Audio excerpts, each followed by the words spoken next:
କଳାହାଣ୍ଡି ଜିଲ୍ଲା କଲାମୁଣ୍ଡା block Rishida Jagannath degree କଲେଜଠାରେ କଲାମୁଣ୍ଡା press କ୍ଲବର 37ତମ ବାର୍ଷିକ ଉତ୍ସବ ଶୁକ୍ରବାରରେ ପାଳିତ ହୋଇଯାଇଛି।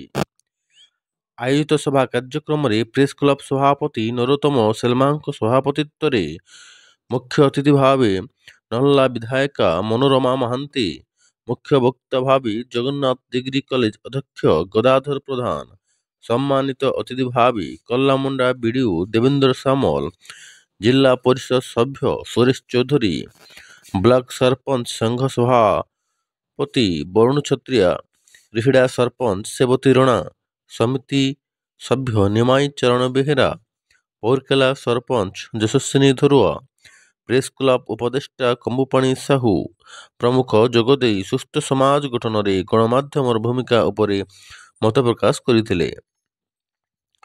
ଏହି ଅବସରରେ ରାଜୀବ ଲୋଚନ ସ୍ମାରକୀ ସାମ୍ବାଦିକତା ସମ୍ମାନରେ କଳାହାଣ୍ଡି ଜିଲ୍ଲାର ବରିଷ୍ଠ ସାମ୍ବାଦିକ ସୁରେଶ ଅଗ୍ରୱାଲ, ରୋହିତ ବିଶ୍ୱାଳ ସ୍ମାରକୀ ସାମ୍ବାଦିକତା ସମ୍ମାନରେ ଓଟିଭି ସାମ୍ବାଦିକ ରାଜକୁମାର ସିଂଦେଓଙ୍କୁ ଓ ଜଗଦୀଶ ନାୟକ ସ୍ମାରକୀ ସାମ୍ବାଦିକତା ସମ୍ମାନରେ କେସିଙ୍ଗା ବ୍ଲକ ସାମ୍ବାଦିକ ଯଯାତି କିଶୋର ଦେଓଙ୍କୁ ସମ୍ମାନିତ କରାଯାଇଥିଲା।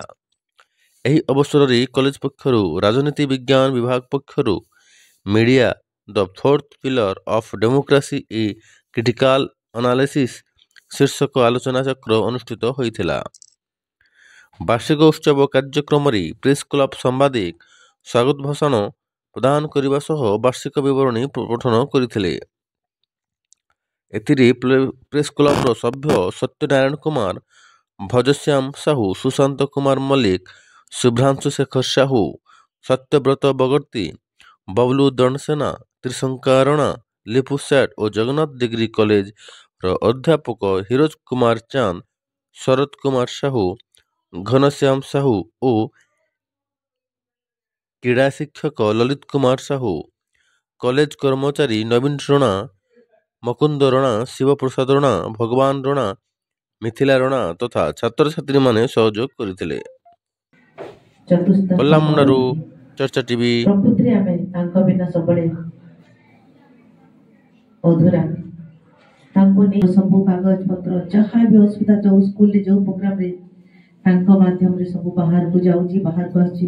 ଆମର ସବୁ ପ୍ରୋଗ୍ରାମକୁ ସକ୍ସେସ୍ କରିବା ପଛରେ ତାଙ୍କର ହାତ ଅଛି। ସେଥିପାଇଁ ମୁଁ ସବୁବେଳେ ଆମେ ସମସ୍ତେ ମିଡ଼ିଆ ଭାଇମାନଙ୍କୁ ସମ୍ମାନ ଦେବାର ଆମର ଉଚିତ। ସମସ୍ତେ କେମିତି ସମ୍ମାନ କରିକି ତାଙ୍କୁ ସହଯୋଗ କରିବା, ସେମାନେ ଆମକୁ ସହଯୋଗ କରୁ, ସେଟା ସମସ୍ତେ ଆମେ ମିଳିମିଶି କରିବା। ଆଉ ଆମର ସରପଞ୍ଚ ଦିଟା ଭଉଣୀଙ୍କୁ ମଧ୍ୟ ନମସ୍କାର। ସରପଞ୍ଚ ଭାଇମାନଙ୍କୁ, ମିଡ଼ିଆ ବନ୍ଧୁ, ଏଠି ଉପସ୍ଥିତ ସମସ୍ତଙ୍କୁ ମୁଁ ଧନ୍ୟବାଦ ଦେଉଛି। ଆପଣମାନେ